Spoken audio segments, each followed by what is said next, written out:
तर मित्रांनो नमस्कार.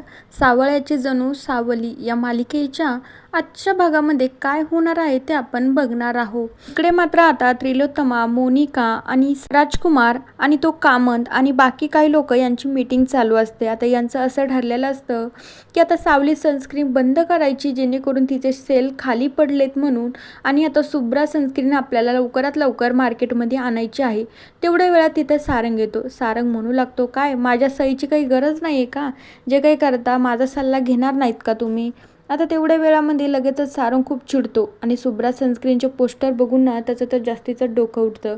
आता त्यानंतर काय होतं, त्यावेळी आता सारंग म्हणू लागतो, मला न सांगता तुम्ही असा डिसिजन कसा घेऊ शकतात? त्यावेळी आता राजकुमार म्हणू लागतो, अरे सारंग, तुझा ना काहीतरी गैरसमज होतो. मी तुला म्हणलो देखील होतो की आपल्याला मीटिंग घ्यायची आहे, तर तू मला म्हणला की मला अर्जंटली काम आहे, तुम्ही मीटिंग घेऊ शकता, म्हणून आता आम्ही इकडे आलो आहे. आणि तुला सांगू का, आम्ही जे काही आता निर्णय घेतोय ना ते मात्र आता सगळं काही झालेलं आहे. सावली सनस्क्रीनचे शेअर खूप पडलेले आहेत, म्हणून आपल्याला शुभ्रा सनस्क्रीन मार्केटमध्ये आणायची आहे आणि आता सगळं काही झालेलं आहे, तू काही करू शकत नाही.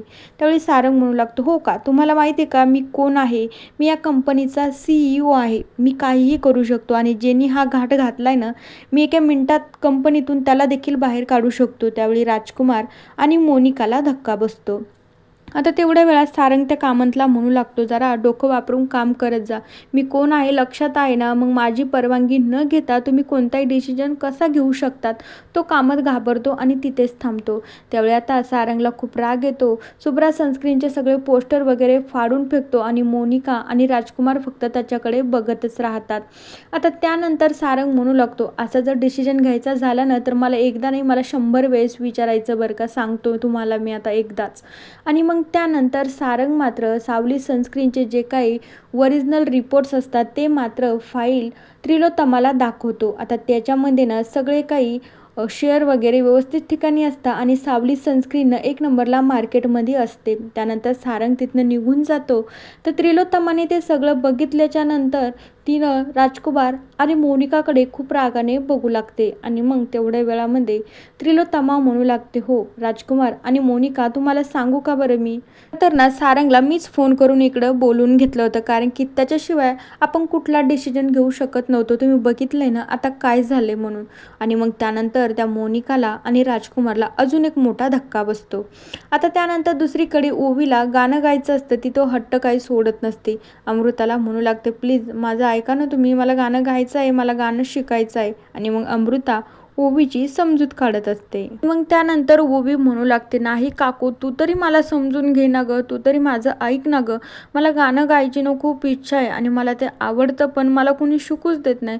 चल ना गं तू तरी मला त्या गुरुकुलमध्ये, मला खरंच मला गाणं शिकायचं आहे. आणि तुला सांगू का, ती अबीरची आई इतकी छान आहे ना, तू जर तिला बघितलं ना तुला पण ती आवडेल अशी आहे बघ ती. आणि आता अमृता म्हणू लागते, हो हो, पण तुला माहिती का ओवी, आपल्या घरामध्ये ना गाणं गायलेलं आवडत नाही, मग तू का हट्ट करतेस? तरीही ओवी मात्र तिचा हट्ट सोडत नसते. म्हणू लागते, खरं तर ना काकू तुला सांगू का, अबीरची आईनं खूप छान गाणं गाते, मी तिचं गाणं पण ऐकले, म्हणून मला तिच्याकडेच गाणं शिकायचं आहे. आणि मग त्यानंतर अमृता म्हणू लागते, ठीक आहे ओवी, मी ऐकते तुझं आलं, पण पहिले मी त्या गुरुकुलमध्ये जाईल, अबीरची आई बघल कशी आहे काय, तिथले लोक बघल, आणि मग मी तुला तिथं ना गाण्यासाठी मी पाठवेल. त्यानंतर आता ओवी म्हणते, हो का, नक्कीच तुला अबीर आणि त्याची आई खरंच आवडेल बरं का, पण आता तू तिथे जायचं म्हणते ना, मी पण तिथे तुझ्यासोबत येणार आहे, काय सांगावं, ही जर इथू राहायची इच्छा असेल तर. आणि मग त्यानंतर अमृताला हसायला येतं. दुसरीकडे सारंगने ते शुभ्रा सनस्क्रीनचे पोस्टर फाडले म्हणून मोनिका आणि राजकुमार तर खूपच रागात असतात. राजकुमार ते पोस्टर हातात घेऊन डायरेक्टली रडायला लागतो. तर मोनिका खूप चिडचिड करत असते, म्हणू लागते, बघ ना, आपण इतके दिवस झालं मेहनत करतोय आणि तो आला 5 मिनिटासाठी आणि आपल्या सगळ्या मेहनतीवर पाणी फिरून दिलं त्यांनी. हा, याला इतकी ताकद याच्याकडे येते तरी कुठून? राजकुमार म्हणू लागतो, हो ना गं, बघ ना गं मोनिका, आपल्या मुलीचं नाव मी याच्यावर ठेवलं होतं आणि ते देखील त्याने पोस्टर फाडून टाकले आहे. याच्याकडे इतकी पावर कुठून येते आणि कुठून नाही, याला कोण शिकवतंय ना, मला काही कळतच नाही आहे. तर आता मोनिका म्हणू लागते, तुला सांगू का, याला कोण शिकवते आणि कोण याला इतकी सगळी हिंमत देते सांगू का, तुझी ती आई ना, त्याची ना एकदम मोठी सपोर्ट सिस्टीम आहे माहिती आहे का, त्याच्यामुळेच हा इतकं सगळं काही बोलतो, याच्याच जीवावर तो उड्या मारतोय. पण आता आपल्याला काहीतरी करावं लागेल. आपण इतके दिवस झालो या कंपनीमध्ये राबतो, रक्ताचं पाणी करतो, इतकं काम करतो, तरी आपल्याला कवडी इतकी देखील किंमत मिळत नाही. त्याच्यामुळे आपल्याला योग्य तो काय निर्णय घ्यावाच लागेल. त्यावर राजकुमार देखील हो म्हणत असतो. दुसरीकडे त्रिलोत्तमा घरी हॉलमध्ये अस्वस्थपणे एकटीच बसलेली असते. त्या सारंग घरी येतो. सारंग म्हणू लागतो, काय ग आई, अशी काय तर बसले अस्वस्थ एकटीच. त्यावेळी आता त्रिलोत्तमा म्हणू लागते, बघ ना, एखाद्याच्या नशिबात ना फक्त वाट बघायचंच असतं.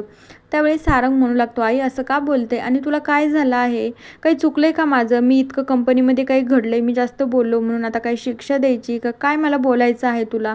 आता त्यावेळी त्रिलोत्तमा म्हणू लागते, आता शिक्षा द्यायचं काय बोलायचं त्याच्या पलीकडे जाऊन बसलाय. मी तुझ्याकडून ना अशी अपेक्षा केलीच नव्हती. तू जरा जास्तीची चिडचिड आणि जास्तीच तू मगाशी येऊन बोलला आहे.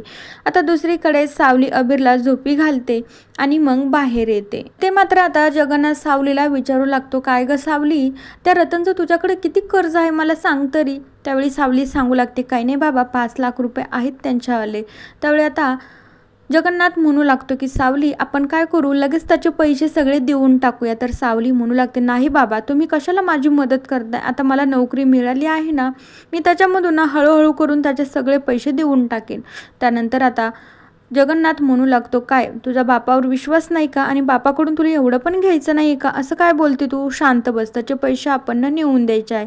दुसरीकडे आता सारंग खूप चिडचिड करत असतो. तेवढ्या वेळात त्रिलोत्तमा त्याची समजूत काढत असते. म्हणू लागते की सारंग, माझा ऐक तू, पहिलं आता सगळं काही विसरून जा आणि आपली कंपनी जॉईन कर, आम्हाला ना तुझी गरज आहे. तर सारंग म्हणतो, का माझी गरज कशाला आहे तुम्हाला? सारंग दादा आणि वहिनी आहेत की, सगळं काही बघत आहेत, मग माझी गरज का आहे कंपनीला? त्यावेळी आता लगेच त्रिलोत्तमा म्हणू लागते, सारंग तुला नाही कळत मी काय बोलते तर. तू जो काही पाया रचून ठेवला होता ना या दोघा जणांनी, आतापर्यंत त्यावर एक वीट पण रवली नाही, तर त्यांच्याकडून मी काय अपेक्षा करायची? मला असं वाटतं की तू सगळं विसरून जावं आणि परत एकदा आपल्या कंपनीमध्ये कामाला लागावं. अरे किती दिवस तू असं भरकटणार आहे? किती दिवस त्या मुलीच्या आठवणीमध्ये असं तडपणार आहेस तू? मला सांग ना. त्यावेळी आता सारंग म्हणू लागतो, आई तुला काय वाटतंय तिच्या आठवणीमध्ये मी तडपत आहे? अरे तिच्या आठवणीमुळे तर मी आतापर्यंत जिवंत आहे, ना तर मी आतापर्यंत तर गेलो पण असतो.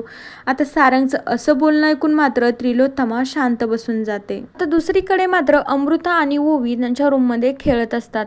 तिथे मात्र सारंग येतो. सारंगनं छान असं गिफ्ट ओवीसाठी आणलेलं असतं. तर आता सारंगला बघितल्याच्या नंतर ओवी मात्र दुसरीकडे मान वळवते आणि आता ते बघून सारंगला खूप हसायला येतं. अमृता देखील हसत असते. तर आता सारंग म्हणू लागतो, ओवी बाळा काय झालंय, अजून पण राग गेला नाही का? मी सॉरी म्हणलोय, मी तुझ्यासाठी गिफ्ट आणलंय, बघ ना मी तुझ्यासाठी काय आणलंय, तुला आवडतंय ना, मी तेच आणलं. तर आता ओवी म्हणू लागते, अमृता काकू, बाबाला सांग बरं का, त्यांनी जर मला जे लागतंय ना त्याच्यासाठी जर होकार नाही दिला ना, मी त्याच्यासोबत अशीच वागणार आहे. आणि त्याला सांग मला तुझ्यासोबत बोलायचं पण नाही, तू इथून जाऊ शकतो. आणि मग तर काय, ओवी डायरेक्टली झोपूनच घेते. आणि मग नाईलाजाने सारंगला तिथनं उठून जावं लागतं. आणि मग जाता जाता अमृता म्हणू लागते, सारंग तू नको टेन्शन घेऊ, मी तिची समजूत काढते. आणि मग सारंग गेल्याच्या नंतर ओवी लगेच डोळे उघडते आणि म्हणू लागते, काय ग काकू, गेलाय ना बाबा, चल मग आपण आता झोपी जाऊ. दुसरीकडे मात्र जगन्नाथ जी म्हणू लागतात की नाही सावली, आपण त्या रतनचे पैसे देऊन टाकूया. पण सावली हट्ट सोडत नसते. तर जगन्नाथलाच माघार घ्यावं लागतं. त्यानंतर आता जगन्नाथ म्हणू लागतो की हे बघ सावली, तू आणि तुझा अबीर इथं पुण्यामध्ये आला आहात ना, हे त्या मेंदळ्याच्या घरी अजिबात कळालं नाही पाहिजे. आणि मग सावली देखील म्हणू लागते, हो बाबा तुमचं अगदी बरोबर आहे, त्या मेंदळ्यांच्या घरातली ना कोणाचीच सावली माझ्या अबीरवर पडली नाही पाहिजे. आता दुसरीकडे सकाळी मोनिका, राजकुमार आणि त्रिलोत्तमा नाश्त्यासाठी बसलेले असतात. तेवढ्या वेळात राजकुमार परत एकदा सारंगचा विषय काढतो. आणि मग त्रिलोत्तमा म्हणू लागतो, हो सारंग जे काही काल बोलला आहे ना ते मला पटलं आहे, कारण की तो अगदी बरोबरच बोलला आहे. आणि मी जेव्हा त्या कंपनीचे सेल्स रिपोर्ट बघितले ना, तेव्हा मला जे काही खरं आहे ना ते कळालं आहे. आणि तुला गोष्ट सांगायची झाली का राजकुमार, आतापर्यंत सारंगनेच ती कंपनी उभी केली, त्यानेच त्याच्यामध्ये जीव लावून काम केलं, तू तर बाहेरच फिरकत होता इकडे तिकडे. आता त्रिलोत्तमाचं असं बोलणं ऐकून मात्र राजकुमारचा चेहरा पडतो आणि मोनिकाला देखील खूप राग येतो. दुसरीकडे सारंग त्याच्या रूममध्ये झोपलेला असतो. तर तेवढ्या वेळात ओवी तिथं हळूवार येते.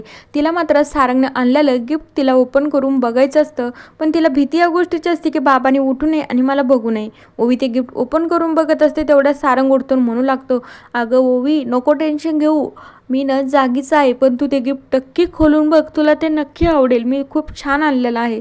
तर ओवी म्हणू लागते मला नाही बघायचं आणि मग ओवी तिथून निघून जाते. तर सारंग डोक्यालाच हात लावून बसतो. दुसरीकडे इकडं मोनिका आणि राजकुमार सारंगच्या बद्दल जे काही प्लॅन करत असतात तितक्या वेळात मात्र त्रिलोत्तमा ऐकत असते. तर मित्रांनो, बघूया उद्याच्या भागामध्ये आपल्याला काय बघायला मिळतं. तोपर्यंत या मालिकेच्या पुढील भागांच्या अपडेटसाठी आपल्या चॅनलला नक्की सबस्क्राईब करा. So bye.